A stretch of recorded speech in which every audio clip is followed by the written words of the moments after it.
मैं सोनिया सिंह हाजिर हूँ हिंदुस्तान की सोशियो इकोनॉमिक, एनवायरमेंटल और कल्चरल इश्यूज पर खास प्रोग्राम लेकर। ये है इंडिया। हमारे इस खास प्रोग्राम में आज हम बात करेंगे GST, goods and services tax की। इसमें हाल ही में कुछ अमेंडमेंट्स हुए हैं। कंज्यूमर पर क्या असर पड़ेगा, क्या इम्पैक्ट होगा, उसकी हम बात करेंगे। सरकार ने कारोबार की आसानी, टैक्स की बेहतरी, हिकमत अमली, डिजिटल सिक्योरिटी की मजबूती और ऑपरेशनल कनेक्टिविटी के लिए मौजूदा जीएसटी के फ्रेमवर्क में कुछ चेंजेस किए हैं, जो नए फाइनेंशियल ईयर यानी 1 अप्रैल 2025 से लागू हो चुके हैं। ऐसे में कारोबारियों को इस बदलाव से क्या उम्मीदें हैं और उन्हें कैसे इस नए अमेंडमेंट के साथ एडॉप्ट करना है, एडजस्ट करना है और अकोमोडेट करना है। इसी पर बात करने के लिए दो खास मेहमान हमारे साथ मौजूद रहेंगे। चार्टर्ड अकाउंटेंट और टैक्स एक्सपर्ट बिमल जैन हमारे साथ हैं और साथ ही वेल्थ मैनेजर सिद्धार्थ शर्मा कुछ ही देर में जुड़ने भी वाले हैं। शुरुआत हम करेंगे आपसे ही। तो किस तरह के अमेंडमेंट्स हुए हैं विमल, अगर हम शुरुआत इन्हीं से करें। हालांकि जीएसटी ने अभी 8 साल भी पूरे किए, एक तरह से उसका जन्मदिन भी मनाया गया और इस सब के बीच जो अमेंडमेंट्स हुए हैं, क्या वो एक तरह से तोहफा दिया गया है कंज्यूमर्स को विमल जी? सोनिया, अगर जीएसटी का फ्रेमवर्क अगर हम समझने की कोशिश करें, 8 साल जीएसटी को हो गए हैं, अब हम 9वें साल में एंटर कर चुके हैं। जीएसटी का फ्रेमवर्क मैं दर्शकों को समझाना चाहूंगा कि ये हमारे देश का इंडिपेंडेंस यानी जब हम स्वाधीन हुए उसके बाद का सबसे बड़ा इनडायरेक्ट टैक्स रिफॉर्म है। सोनिया, इसमें हुआ क्या, मैं 4 बड़े एडवांटेज बताना चाहूंगा। उसके बाद हम डिस्कस करेंगे क्या अमेंडमेंट आए और वो कैसे हमारे ट्रेड, इंडस्ट्री, कॉमर्स को हेल्प करते हैं टुवर्ड्स ईज ऑफ बिजनेस। हम उस पर भी डिस्कस करेंगे। पहला, अगर आप प्री जीएसटी में जाएं, जब हम जीएसटी नहीं था तो कई टैक्सेस सेंट्रल गवर्नमेंट लगाती थी और स्टेट गवर्नमेंट भी लगाती थी। अराउंड 17 इनडायरेक्ट टैक्सेस हुआ करते थे और 23 सेस होते थे, जिसको मर्ज करके एक GST, goods and services tax लागू किया गया, यानी मल्टीपल लेवी खत्म हो गई। दूसरा, डबल टैक्सेशन। प्री जीएसटी में आपने देखा होगा ऐसे कई ट्रांजैक्शन होते थे जिसपे डबल टैक्स लगता था। डबल टैक्स यानी सेंट्रल गवर्नमेंट भी लगाती थी और स्टेट गवर्नमेंट भी लगाती थी। लाइक आप वर्क्स कॉन्ट्रैक्ट सर्विस ले लीजिए, लाइक आप ईआरपी सॉफ्टवेयर ले लीजिए या रेस्टोरेंट सर्विस ले लीजिए। ये ऐसी कई सप्लाई थी जिसके ऊपर सेंट्रल भी अपने टैक्स लगाती थी और स्टेट गवर्नमेंट भी अपने टैक्स लगाती थी। पर जीएसटी में इसका क्या फायदा हुआ, ये डबल टैक्स खत्म हो गया। यानी जीएसटी में एक ट्रांजैक्शन या सप्लाई ऑफ गुड्स है या सप्लाई ऑफ सर्विसेज है। तीसरा बड़ा एडवांटेज है cascading of taxes, tax on tax. यानी प्री जीएसटी में हमने देखा था कि टैक्स ऑन टैक्स लग जाता था। उदाहरण के रूप में मैं समझाना चाहूं कि मैन्युफैक्चरिंग के ऊपर सेंट्रल एक्साइज ड्यूटी लगती थी जो सेंट्रल गवर्नमेंट लगाती थी, लेकिन उसकी क्रेडिट आपको वैट रिजीम में नहीं मिलती थी, या वैट जो स्टेट गवर्नमेंट लगाती थी उसकी क्रेडिट आपको सेंट्रल एक्साइज में नहीं मिलती थी। और कई टैक्सेस थे जिनकी क्रेडिट नहीं मिलती थी, central sales tax, luxury tax, entry tax, entertainment tax. यानी ये कैस्केडिंग खत्म हो गई और जीएसटी का जो सब चौथा स्तंभ और पिलर है वो है one nation, one tax, one market, one law, applicable from Kashmir to Kanyakumari. मैं उदाहरण के रूप में समझाना चाहूंगा, जैसे मैं दिल्ली में हूं, दिल्ली का नेबरिंग स्टेट है। दिल्ली में जो वैट का प्रोविजन हुआ करता था वो हरियाणा, गुड़गांव में एप्लीकेबल नहीं होता था, या दिल्ली में जो वैट का प्रोविजन है वो आपके राजस्थान में एप्लीकेबल नहीं होता था, या यूपी नोएडा में एप्लीकेबल नहीं होता था। तो हम स्टेट वाइज बैरियर था, डिवाइडेड थे। तो अब क्या हुआ, जीएसटी लॉ जो पैन इंडिया एप्लीकेबल हो गया, कश्मीर से कन्याकुमारी। यानी जो जीएसटी लॉ दिल्ली में एप्लीकेबल है वो सभी स्टेट में एप्लीकेबल है। यानी पहली बार हमने एक ऐसा इनडायरेक्ट टैक्स देखा जिसको हम अप्रत्यक्ष कर कहते हैं, जिसमें जो लॉ दिल्ली में एप्लीकेबल होगा वो पैन इंडिया होगा। ये टुवर्ड्स ईज ऑफ बिजनेस है। यानी ये 4 जो पिलर हैं इसको लेके हमने जीएसटी को इंट्रोड्यूस किया और इंट्रोड्यूस करने के बाद government year on year basis पर अगर आप देखेंगे जीएसटी काउंसिल बनाई गई है।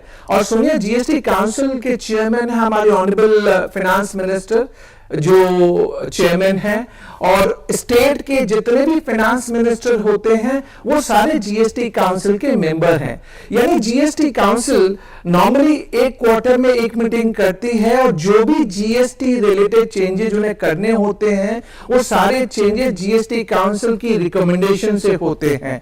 तो यानी ये रिकरिंग, यानी जब भी ट्रेड को किसी चीज की जरूरत है, चाहे वो रजिस्ट्रेशन से रिलेटेड हो, चाहे वो रेट से रिलेटेड हो, चाहे वो एग्जेम्पशन से रिलेटेड हो, चाहे वो लॉ में चेंज करने की जरूरत हो, ये सारी चीजें जीएसटी काउंसिल करती है। एक मैं अभी उदाहरण देना चाहूंगा, जो आप अमेंडमेंट देख रहे हैं, लाइक जीएसटी रजिस्ट्रेशन के ऊपर देख लीजिए।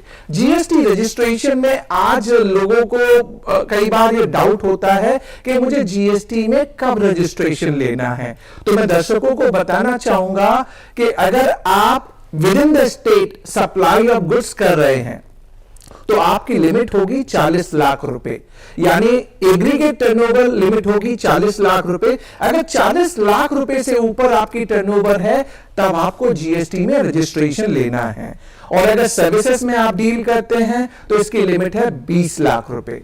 एक कॉम्पोजिशन डीलर होता है सोनिया, जो 1.5 करोड़ का होता है, जिसमें आप एक नॉमिनल कंसेशनल जीएसटी पे करते हैं।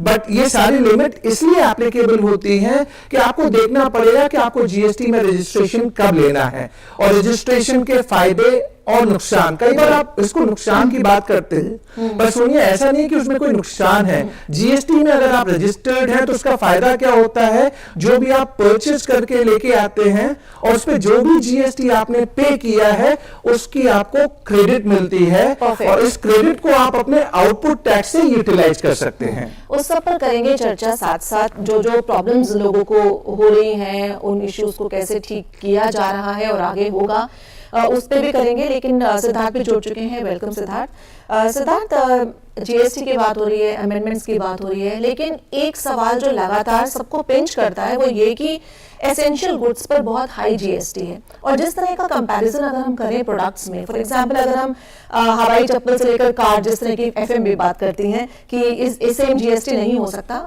वैलिड, लेकिन एसी, फ्रिज, कार, ये सब तो ऐसी चीजें हैं अब जिन पर मिडिल क्लास के लोगों को भी ये बेसिक जरूरत है अब with climate change and everything. 28% उस पर जीएसटी है। फिर आप टूथपेस्ट की बात करें तो 18% जीएसटी है। वहीं जेम्स एंड ज्वेलरी की बात करें तो 3%।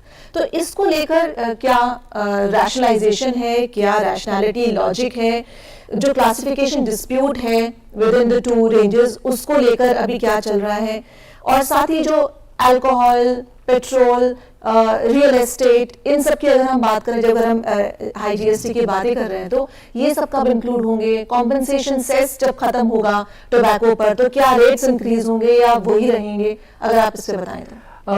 सोनिया, सबसे इम्पोर्टेंट चीज़ तो ये है, जैसे जैसे एक ह्यूमन रेस इवॉल्व होता है या कोई भी लॉ इवॉल्व होता है तो उसमें असेंशियल रैशनलाइजेशन लाने के लिए सरकार काफ़ी काम करती है। और जिस तरीके से सर ने बताया कि जीएसटी काउंसिल ऑलरेडी उन टैक्स को रैशनलाइज करने के लिए या डिफरेंट स्लैब्स को रैशनलाइज करने के लिए काफ़ी काम कर रही है। आई रिमेंबर 2017 में जब जीएसटी सबसे पहले इंट्रोड्यूस हुआ था, तब उसके जो स्लैब्स थे, आज 5, 12, 18, 24 के जो स्लैब्स हैं, जिस तरीके से जिसमें असेंशियल गुड्स एंड कमोडिटीज की अगर हम बात करें तो उसमें भी एक रैशनलाइजेशन आया है। बिकॉज ऑब्वियसली एक जीएसटी काउंसिल की एक मीटिंग होती है, उसमें इतने सारे लोग होते हैं और वो एक फीडबैक जाता है लोगों की तरफ से, जहां वाइट गुड्स को लेकर या असेंशियल गुड्स को लेकर एक जीएसटी का जो स्लैब है वो नीचे होना चाहिए, सो दैट एक इन्फ्लेशनरी प्रेशर कम हो and at the same time एक जो कॉमन मैन की एक्सेसिबिलिटी के अंदर ये आर्टिकल्स आए, ये आना बहुत जरूरी है। सो जैसे आपने मुझसे पूछा कि ये कब आएंगे, इसका कोई एक जो टाइमलाइन है ये तो डिफाइन नहीं है कि अल्कोहल या फिर रियल एस्टेट कब जीएसटी के परव्यू के अंदर आएंगे, बिकॉज आज भी ये काफी चीजें स्टेट के एम्बिट के अंदर ही रहती हैं।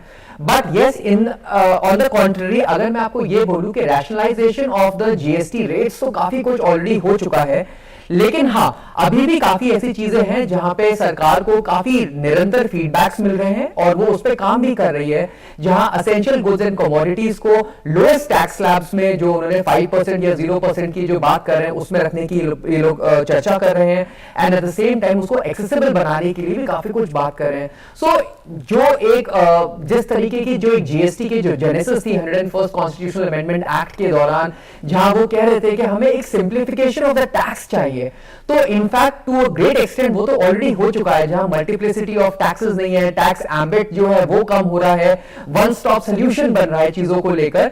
But yes, over a period of time काफी सारी जो चीजें हैं जो अभी भी जीएसटी के एम्बिट के बाहर हैं, जहां स्टेट के कंसेंसस होना भी बहुत जरूरी है। तो I am sure over a period of time जब स्टेट के कंसेंचुअल डिस्कशंस के साथ सेंटर उनको जीएसटी एम्बिट के अंदर लाएंगे, तो उन टैक्सेस को हम देखेंगे कि वो काफी रैशनलाइज हो गए हैं, सिंप्लीफाइड हो गए हैं, for a normal layman accessible हो गए हैं, and at the same time जो आज की डेट में एक एस्पिरेशनल मिडिल क्लास है जो अपने काफी सारे गुड्स को देख पाती है कि जैसे आपने बोला climate change is one among those factor, जहां व्हाइट गुड्स की जो डिमांड है वो काफी बढ़ती जा रही है। In that case you will see in times to come कि जैसे जैसे एक एवोल्यूशनरी साइकिल के अंदर हम अंदर जा रहे हैं, तो ये जो जीएसटी के रेट्स हैं वो भी काफी इवॉल्व हो रहे हैं, and at the same time उसमें काफी सिंप्लीफिकेशंस भी हो रहे हैं। जी विमल जी, आप बात कर रहे थे आईटीसी की, जब आपने लास्ट बात की तो उसमें उसी को अगर हम आगे बढ़ाएं तो हमने देखा है कि अप्रैल में 25,000 फेक फॉर्म्स पकड़ी गई।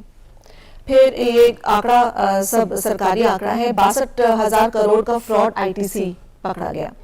ये जो फेक आईटीसी को डील करने वाली बात है, ये मेजर चैलेंज है जीएसटी एडमिन के लिए, आई अंडरस्टैंड, लेकिन जो जेन्युइन केसेस हैं उन पर क्या असर पड़ता है इसका? जो डिनायल होता है आईटीसी का मैन्युफैक्चरर को, अगर सपोज सप्लायर रजिस्ट्रेशन कैंसिल हो गया या रेट्रोस्पेक्टिव से कैंसिल हो गया, तो मैन्युफैक्चरर ने ऑलरेडी पे कर दिया है अपना जीएसटी सप्लायर को, तो ये सब जो इश्यूज आते हैं इनको किस तरह से भरपाई की जाए?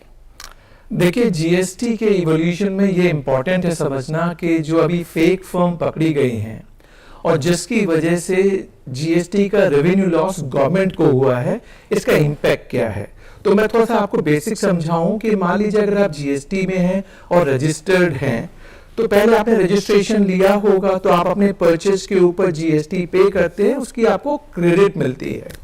और जब आप सेल कर रहे होते हैं वैल्यू एडिशन के साथ, यानी प्रॉफिट मार्कअप के साथ, तो आप अपना आउटपुट टैक्स जब पे करते हैं तो अपना इनपुट टैक्स क्रेडिट पहले एडजस्ट करते हैं और नेट टैक्स जितना होता है उसको आप कैश से पे करते हैं।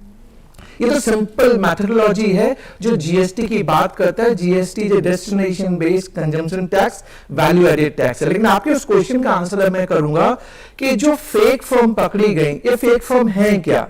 ये फेक फर्म क्या करती है? पहले रजिस्ट्रेशन लेती है और रजिस्ट्रेशन लेने के बाद जीएसटी में रिटर्न भरने का प्रोसेस है, तो वो अपना जीएसटीआर 1 भरती है, जिससे जो क्रेडिट है वो बायर के अकाउंट में दिखने लगती है।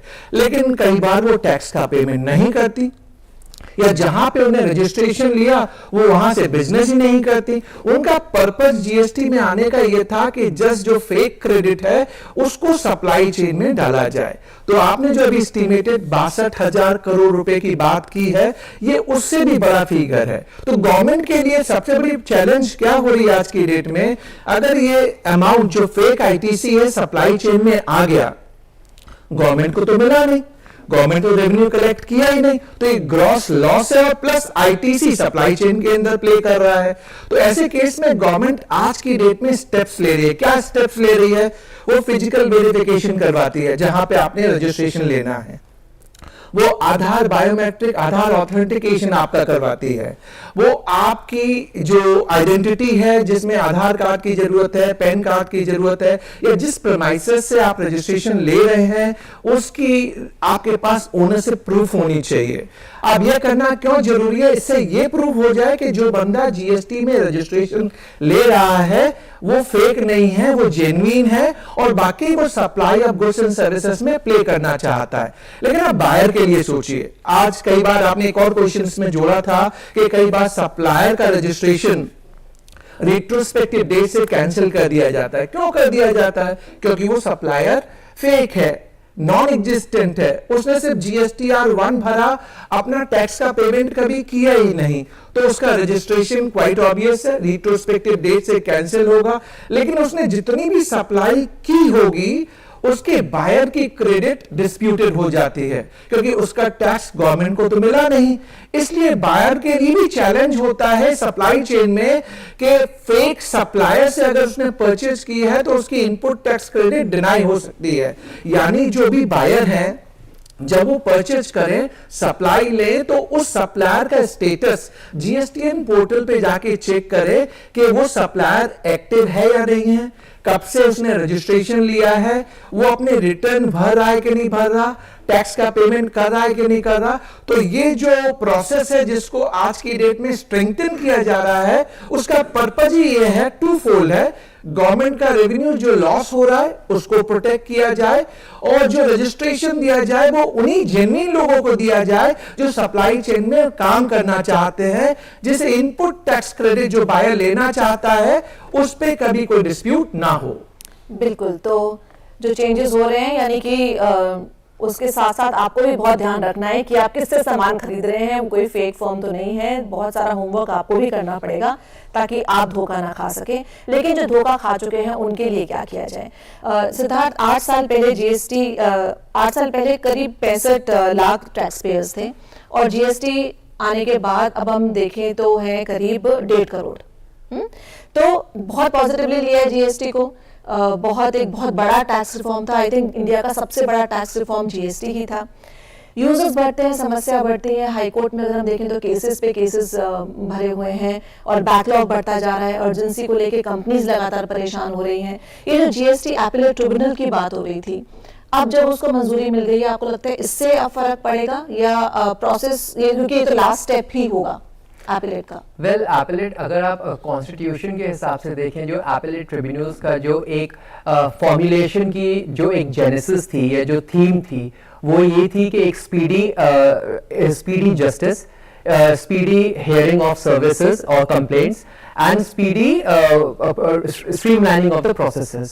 So by default है जो GST appellate tribunal की बात करी है, obviously constitutionally it is being designed in such a manner कि आपके जो भी disputes हैं या retrospective mistakes हैं उनको rectification जो उनकी हो रही है वो थोड़ी जल्दी हो, speedy हो, and at the same time जो tax forgone हो रहा है या revenue losses हो रहे हैं सरकार को, वो उसको भरपाई कर पाए।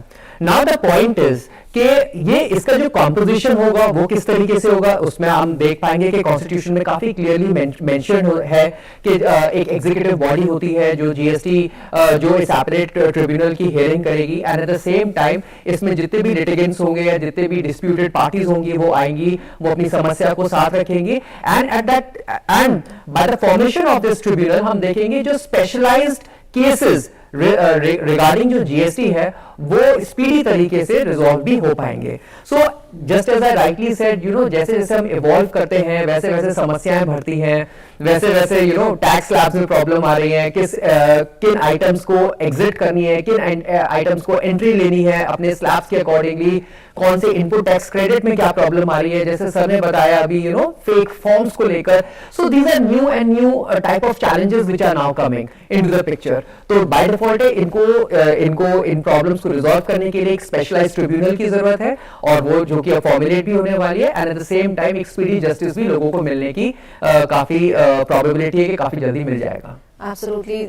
विमल जी, जैसे टेक्निकल इश्यूज भी कई इश्यूज आए हैं, जैसे ग्लिचेस आ जाते हैं या फिर अपलोड करने में प्रॉब्लम होती है या स्पीड का इशू होता है, एरर्स आते हैं, फाइलिंग डिलेज हो जाती हैं और पेनल्टीज फिर लग जाती हैं। ई-वे जो बिल है उसके साथ भी वाला इशू आ रहा था, लेकिन अभी थोड़ा बेटर हुआ है। इन सबको देखते हुए प्लस आपने जो ये देखें लेटेस्ट अमेंडमेंट है कि 3 साल का जो रिस्ट्रिक्शन है, बंदिश है, उस सब के लिहाज से आप क्या कहेंगे कि कितने चेंजेस अभी और होने जरूरी हैं?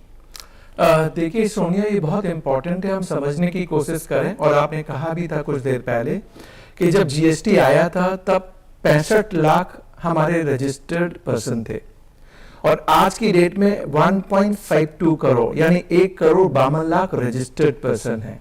तो आप समझ सकते हैं जब रजिस्टर्ड पर्सन ऑलमोस्ट डबल से ज्यादा हो गए तो जो GSTN पोर्टल जिस पे हम रिटर्न भरते हैं उसकी कैपेसिटी को बढ़ाना जरूरी है। और चूंकि ये GST लॉ इवॉल्विंग है, इस पे कितने चेंजेस हमने आने वाले पिछले वाले 8 सालों में देख लिए हैं और आने वाले सालों में भी हम देखेंगे।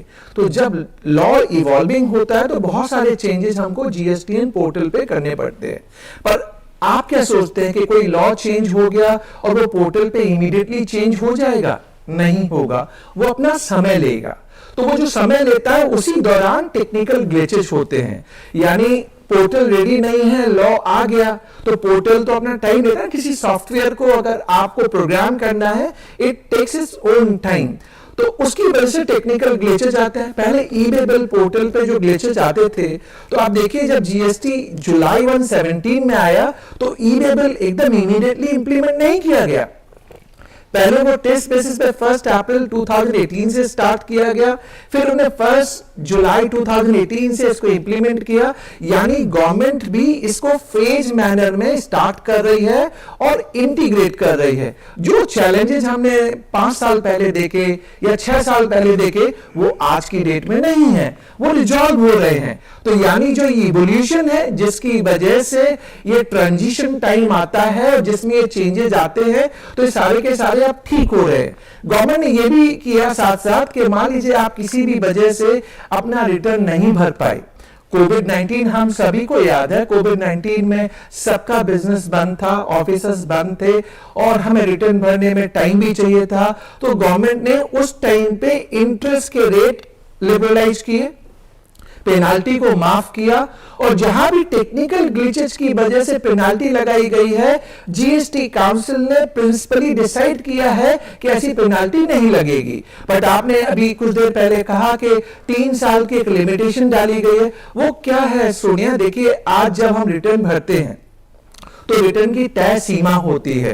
GSTR 1 आपने भरना है, सप्लाई जो आप सप्लाई करते हैं उसके लिए GSTR 1 भरेंगे, जब टैक्स का पेमेंट करेंगे तो 3B भरेंगे। एक एनुअल रिटर्न होता है GSTR 9 और सेल्फ सर्टिफाइड रिकंसिलिएशन स्टेटमेंट होता है GSTR 9C। उसमें 3 साल की लिमिटेशन डालने की जरूरत क्या थी? जरूरत ये थी कि अगर आप लिमिटेशन नहीं डालेंगे तो ऐसे कई लोग हैं जो रजिस्टर्ड हैं लेकिन रिटर्न नहीं भर रहे। अगर हमने उनको ओपन एंडेड छोड़ दिया तो उनका डेटा कहां से कैप्चर होगा, क्योंकि वो तो रिटर्न ही नहीं भर रहे।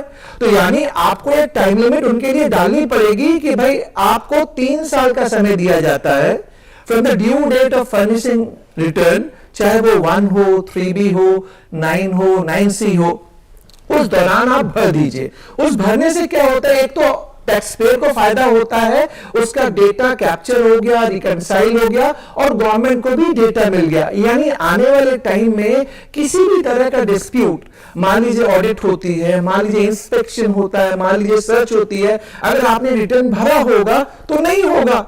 लेकिन अगर आप रिटर्न ही नहीं भरेंगे और आपके लिए मैं टाइम पीरियड ओपन एंडेड छोड़ दूं, तो कई बार मैं जिस सप्लायर से परचेज कर रहा हूं, अगर वो 3B नहीं भरेगा, टैक्स का पेमेंट नहीं करेगा, तो मेरी क्रेडिट कार्ड डिस्प्यूटेड हो जाएगी। तो यानी जितने अमेंडमेंट की हम बात कर रहे हैं उसका पर्पज ये है कि GST सप्लाई चेन को ईज किया जाए, इनपुट टैक्स क्रेडिट को सीमलेस किया जाए और इन चेंजेस के साथ जिस ईज ऑफ बिजनेस की हम बात कर रहे हैं उसको अचीव किया जाए।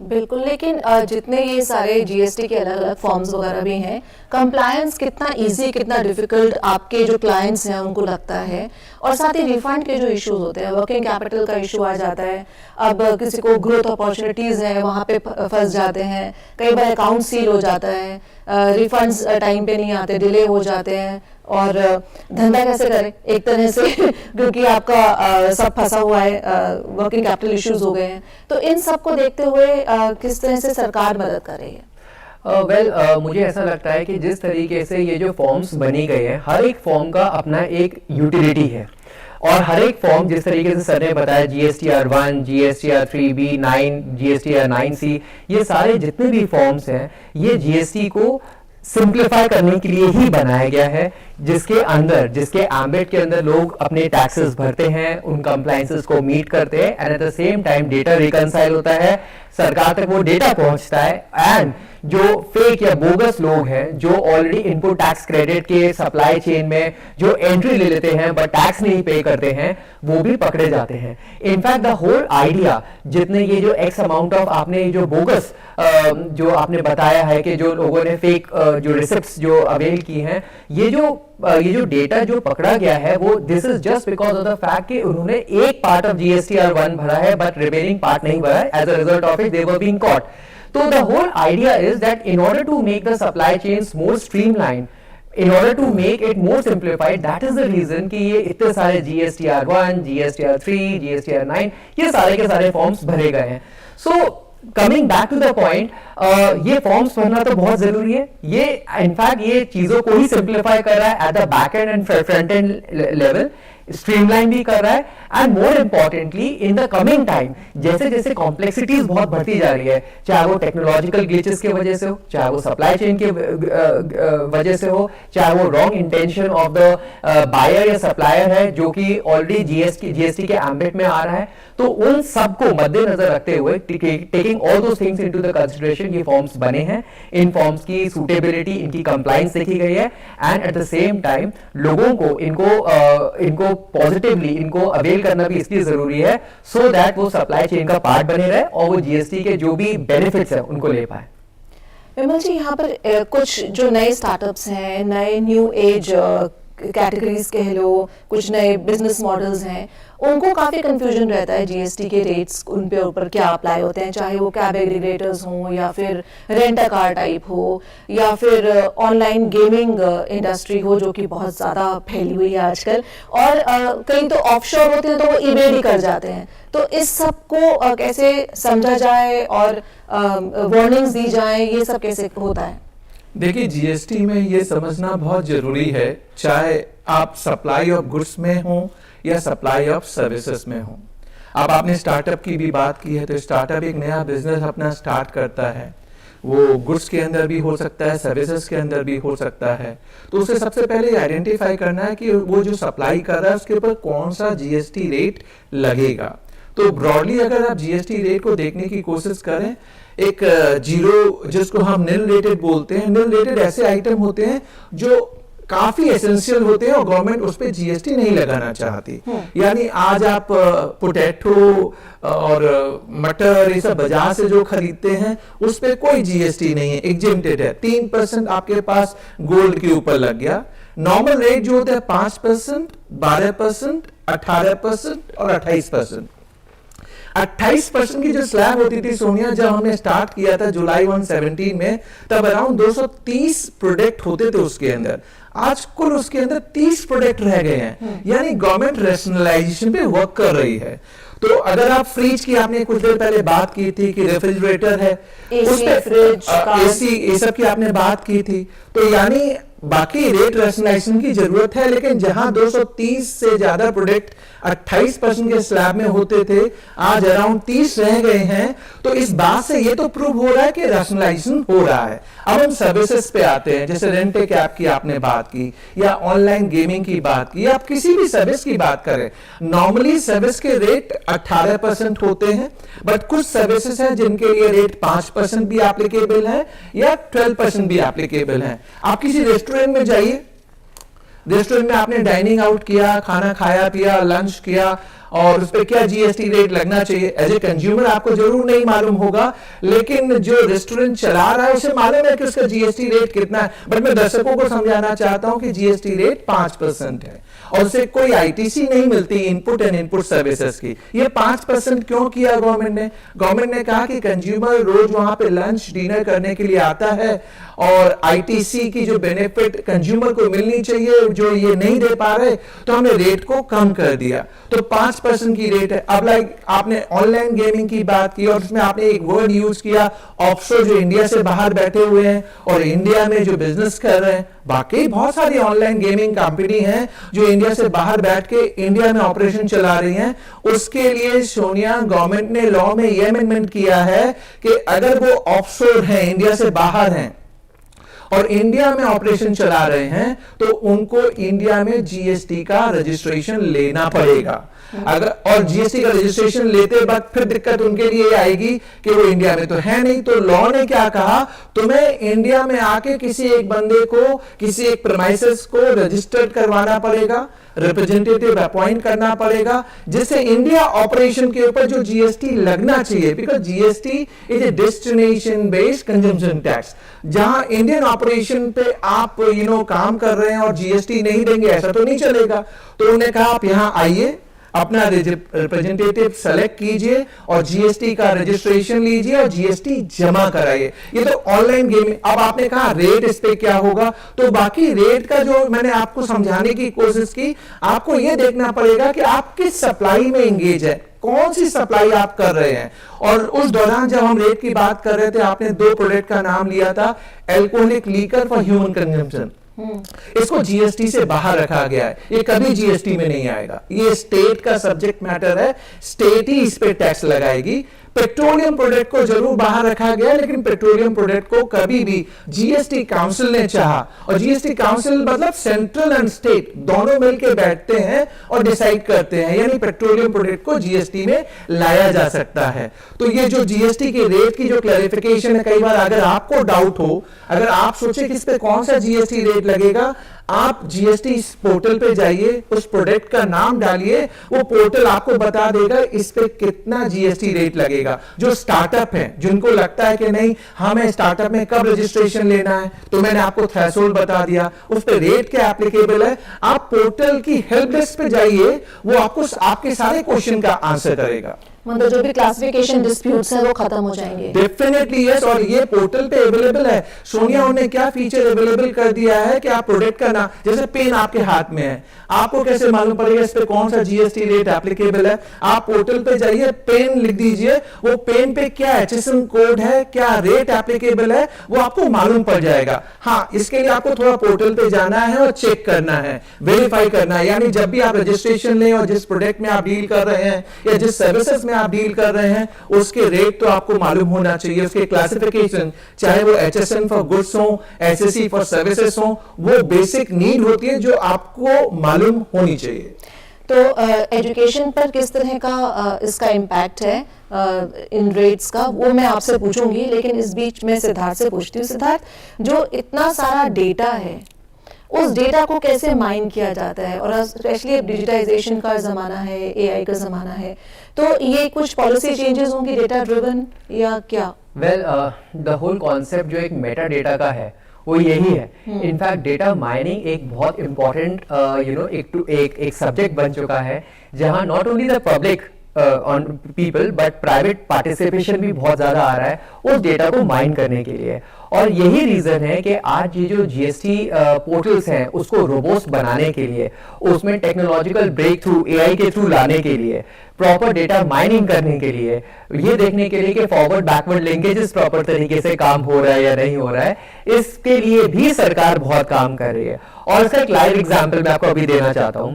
जिस तरीके से हमारी जो इनकम टैक्स की जो एक डेट है वो जो आगे बढ़ी है, उसका जो मेन रीजन है वो यही है कि वो अपने पोर्टल को और कंप्लायंट, रोबोस्ट एंड इफेक्टिव बनाना चाहता है। And by this has come because data इतना ज्यादा है कि उसको माइन करना, अपने एआईएस रिपोर्ट्स को स्ट्रीमलाइन करना, उसको कंसेप्चुअलाइज करना, उसको समझने के लिए एक बहुत इफेक्टिव टेक्नोलॉजी की जरूरत है, जो ना ही उसको उस डेटा को कलेक्ट करे बट उसको एनालाइज करे, उसमें कंप्लायंस में जो भी मिसफिट आइटम्स हैं उसको पकड़ सके और एट द सेम टाइम उस पर एक पेनल्टीज भी लगा पाए। सो इन दैट मैनर ओनली जो जीएसटीएन पोर्टल है, जिस तरीके से सर ने बताया और जिस तरीके से हम देख रहे हैं कि 2017 से लेकर आज तक जो एक ब्रेक थ्रू आया है जीएसटी में, जहां इतने सारे यूजर्स जुड़ रहे हैं, इतना one of the highest tax collection हो रहा है through indirect taxes through in GST, तो उस डेटा को कंप्लायंट बनाना या उस डेटा को रीड करना या उसको एनालाइज करने के लिए ऑब्वियसली सरकार को not only his own employees but private participation का भी बहुत ज्यादा जरूरत है। और उसके लिए ट्रेनिंग्स, उसके लिए सेमिनार्स, उसके लिए नेटवर्क ब्रेक थ्रूज, उसके लिए आर्टिफिशियल इंटेलिजेंस, उसके लिए एलएलएम्स, इन सब चीजों को इन्वॉल्व किया जा रहा है सो दैट उस डेटा को और इस तरीके से बनाया जाए सो दैट सर्विलेंस ज्यादा हो पाए, कंप्लायंस फैक्टर ज्यादा हो सके and at the same time जो भी मालाफाइडी इंटेंशन के साथ जो भी एक जीएसटी के सप्लाई चेन के अंदर जो भी पार्टिसिपेंट घुस रहा है उसको आराम से पकड़ा जा सके। एब्सोल्युटली। विमल जी, जैसे अल्कोहल के बारे में लगातार बात चल रही थी कि वो कभी भी जीएसटी के अंडर नहीं आएगा, लेकिन सबसे बड़ी प्रायोरिटी सेक्टर इंडिया के लिए एजुकेशन है, वहाँ पर जीएसटी का होना और उसको क्या थोड़ा सा और कम होना चाहिए या फिर वहाँ पर वो फुल प्रूफ होना चाहिए? सोनिया, जैसे आपने अभी एजुकेशन सेक्टर पे मुझसे पूछा, और कई बार कई लोगों के भीतर क्वेश्चन भी हो सकता है, भ्रम भी हो सकता है, तो मैं आपको यही कहने की कोशिश कर रहा था अभी पिछले क्वेश्चंस के अंदर। देखिए, एजुकेशन सेक्टर को जीएसटी से बाहर रखा गया, एग्जेम्प्टेड है। सेकेंडरी जो स्कूल है जो क्लास 10 तक की पढ़ाई करवाते हैं, नो जीएसटी। हायर सेकेंडरी जो क्लास 12 तक चले जाते हैं, नो जीएसटी। जो ग्रेजुएशन कोर्स होते हैं सर्टिफाइड बाय यूनिवर्सिटी, जहां यूनिवर्सिटी आपको सर्टिफिकेट इशू करती है, उस पर कोई जीएसटी नहीं लगता। लेकिन अब आपको लगेगा कई जगह तो हमने देखा है कि जीएसटी लगता है, वो वहां पे है जो प्राइवेट ट्यूशन करवा रहे हैं, जो सर्टिफाइड नहीं है। और जब प्राइवेट ट्यूशन करवा रहे हैं और सर्टिफाइड नहीं है, वहां पे जीएसटी की एप्लीकेबिलिटी है।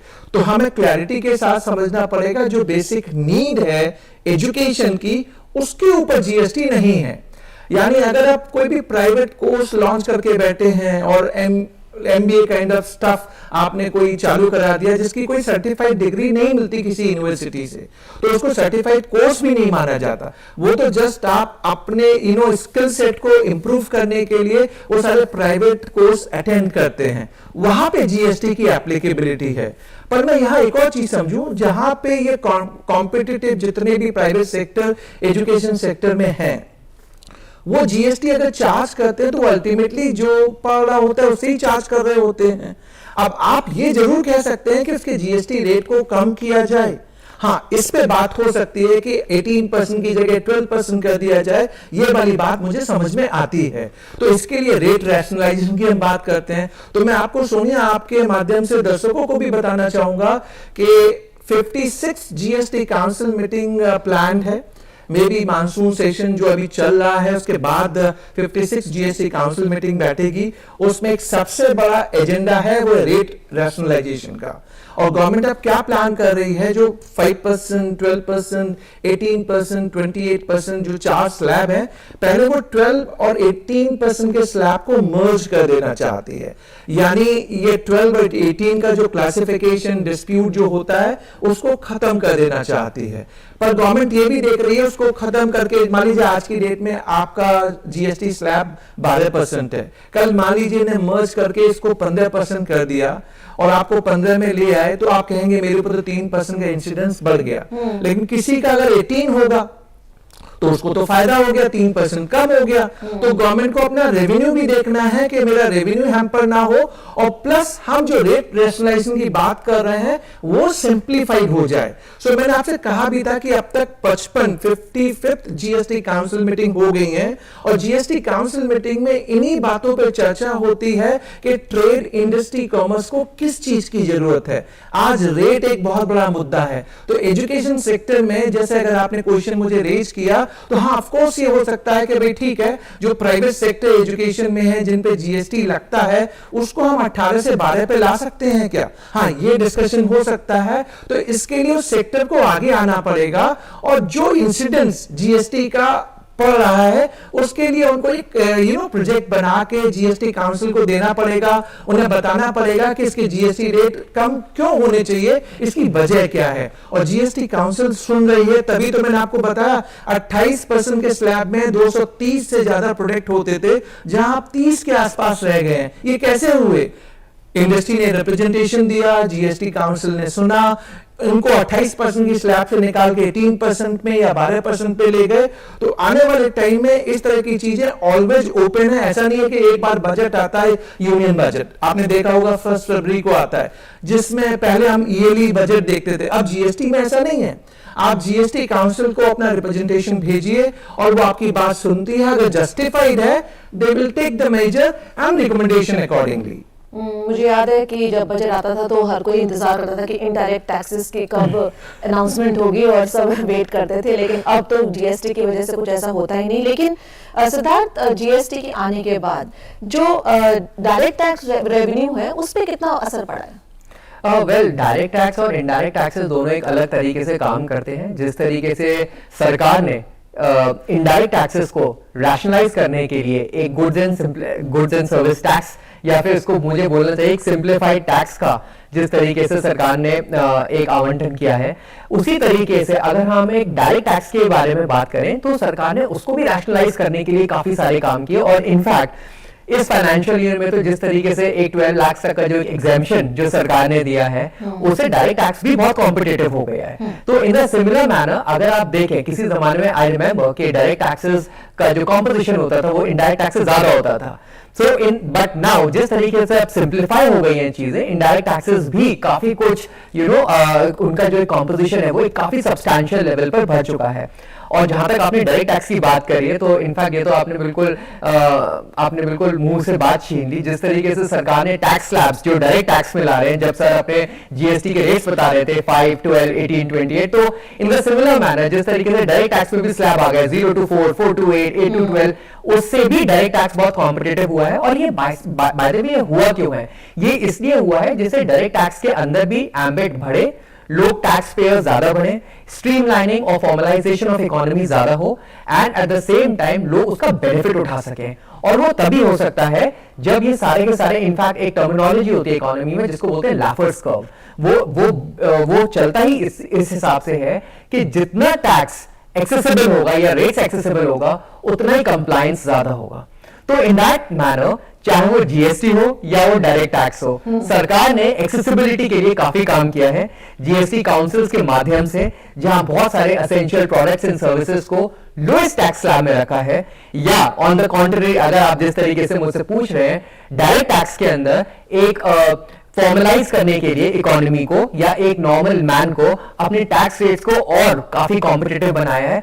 ये सिर्फ सरकार इसलिए कर रही है जिससे एक इंडिविजुअल, एक सिटीजन अर्न टैक्स क्रेडिट्स का indirect taxes and loan availment जो डायरेक्ट टैक्स के थ्रू आपको मिलता है, वो उन बेनिफिट्स को उठा सके and at the same time अपने आप को प्रॉपर्ली रिप्रेजेंट कर सके as a responsible citizen of the country. Vimal ji, कितना इवॉल्व हुआ है जीएसटी पिछले 8 साल में? और आपसे भी यही सवाल पूछूंगी कि डायरेक्ट टैक्स रेवेन्यू पे किस तरह का इम्पैक्ट पड़ा जीएसटी से, और साथ ही इकोनॉमी पर क्या असर पड़ा? क्योंकि अगर हम देखें तो बाकी इकोनॉमीज में रिसेशन है, हमारी अपस्विंग पर है, तो क्या जीएसटी इसमें एक फैक्टर था? देखिए, ये क्वेश्चन हम सबके लिए बहुत इंपॉर्टेंट है। आज हम 4th लार्जेस्ट इकोनॉमी बन गए हैं वर्ल्ड वाइड। हमने अभी जापान को पछाड़ा है। अब हमारे आगे सिर्फ यूएस, चाइना और जर्मनी चल रहा है। हमारी ग्रोथ कितनी, अराउंड 6 से 6.5%। कंपेयर कर लीजिए, चाइना का ऑलमोस्ट अराउंड 4-4.5% है, यूएस अराउंड 1.65% पे है। आने वाली जो ग्रोथ स्टोरी है वो इंडिया की है। हम बहुत जल्दी 27 में हम जर्मनी को भी पीछे छोड़ देंगे। आज हम $4.2 ट्रिलियन इकोनॉमी है 25 में, और जिस टारगेट के साथ हम आगे बढ़ रहे हैं, और परचेस पावर पैरिटी में we are 3rd largest economy world wide, जिसमें हम $13 ट्रिलियन इकोनॉमी का हमारा नंबर्स हैं। अब ये नंबर्स क्यों इंपॉर्टेंट होते हैं? और जब हम डायरेक्ट टैक्स, इनडायरेक्ट टैक्स की बात करते हैं तो हम इंडिया बजट की बात करते हैं। इंडिया बजट, अगर आप 25-26 का बजट देखेंगे तो अराउंड 54 लाख करोड़ रुपए का बजट है, जिसमें फिस्कल डेफिसिट को कंटेन करने की बात की गई है अराउंड 4.4% के आसपास। अब डायरेक्ट टैक्स और इनडायरेक्ट टैक्स हमारा कंट्रीब्यूट करते हैं रेवेन्यू रिसीट के लिए। अगर जीएसटी की बात करें, जो इनडायरेक्ट टैक्स की मैं बात कर रहा हूं, जीएसटी जब आया था तो तब हमारा पर मंथ जब स्टार्ट हुआ था 89,000 करोड़ रुपीज हमारे per month on an average collection होते थे। हमने 65 लाख रजिस्टर्ड पर्सन से स्टार्ट किया, आज हम 1.52 करोड़ पे हैं। तो 1.52 देख के आपको लगेगा कि नंबर्स तो डबल से ज्यादा हो गए, पर एक नंबर्स मैं आपको और दूंगा सोनिया।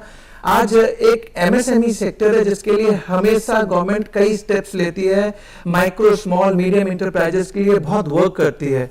आपको मालूम है अराउंड 5.93 करोड़ एमएसएमई रजिस्टर्ड हैं।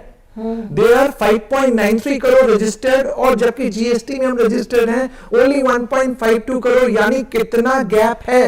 यानी मेरे जीएसटी रजिस्ट्रेशन के नंबर बढ़ने चाहिए। अगर मैं इस नंबर्स को देखूं और आज की डेट में जीएसटी का कलेक्शन अप्रैल 25 का आप ले लें, हाईएस्ट एवर कलेक्शन हुआ 2.36 लाख करोड़ रुपीज, और ऑन एन एवरेज हम 2 लाख करोड़ रुपीस टच कर रहे हैं आज की डेट में। अब आपने डायरेक्ट और इनडायरेक्ट को कनेक्ट करने की कोशिश की। एक छोटा सा एग्जांपल, लाइव एग्जांपल दूं मैं। मैं बहुत क्विकली इसको समाप्त करूंगा। आजकल यूपीआई की बात होती है, यूपीआई के जरिए आप पेमेंट लेते हैं, तो यूपीआई से जब पेमेंट आता है तो आपके बैंक अकाउंट में क्रेडिट होता है। जब बैंक में क्रेडिट हुआ तो आपने उस नंबर्स को आइडेंटिफाई कर लिया, वो डायरेक्ट टैक्स के लिए भी इंपॉर्टेंट है। अभी आप डेटा माइनिंग की भी बात कर रहे थे, एआई डेटा एनालिटिक्स की भी बात कर रहे थे, वो डायरेक्ट टैक्स के लिए भी इंपॉर्टेंट हो गया और जीएसटी पर्सपेक्टिव भी इंपॉर्टेंट हो गया। यानी ये जो नंबर्स हैं ये दोनों हमारे लिए डायरेक्टली या इनडायरेक्टली इंपैक्ट करते हैं, जो डायरेक्ट टैक्स की ग्रोथ को भी बढ़ाते हैं।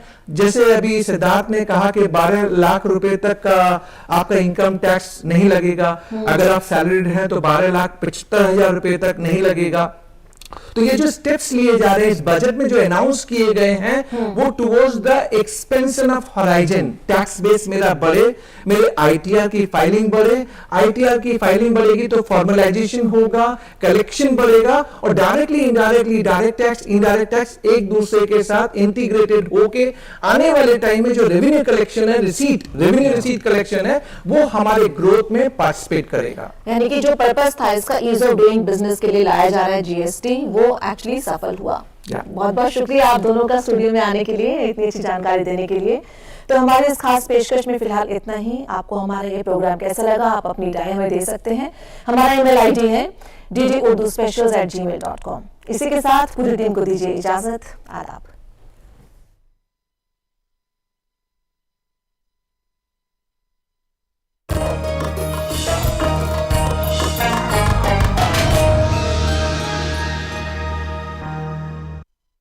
तीनों कॉलेज में